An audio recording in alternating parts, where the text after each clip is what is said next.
Tulikam naman sa Maynila, tinarget ng riding in tandem na basag kotse ang isang nakaparadang pick-up. Natangay po nila ang bag na nasa loob ng sasakyan. Balitang hatid ni Jomer Apresto. Sa isang post sa social media, kita ang pag-atake ng riding in tandem sa bahagi ng Aurora Boulevard sa Santa Cruz, Maynila, madaling araw nitong Lunes.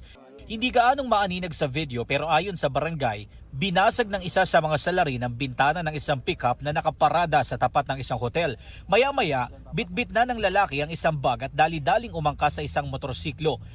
Bago ang insidente, nakita ang riding in tandem na huminto sa kalsada. Ang isa sa mga salarin, sinilip ang mga nakaparadang sasakyan at nagmanman ang dalawa sa lugar. Dito sa bahagi ito ng Aurora Boulevard, nangyari ang insidente ng basag kotse. Ayon sa barangay, nataon na katatapos lang nilang mag-ikot nang maganap ang insidente. Medyo alarming po ito hindi po talaga maganda yung nangyayaring ganito, saka nakakatakot. Sabi ng barangay, hindi pa tukoy kung ano ang laman at magkano ang halaga ng mga gamit na natangay sa loob ng bag ng babaeng biktima. Ang biktima, residente sa lugar at may-ari ng katapat na gusali. Ayon sa barangay, bawal magparada ng sasakyan sa Aurora Boulevard dahil bahagi ito ng mabuhay lane. Ito nga po ay lesson learned.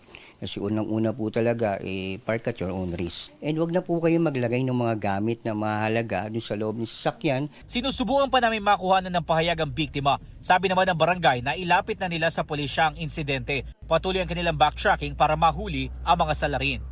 Jomer Apresto nagbabalita para sa GMA News.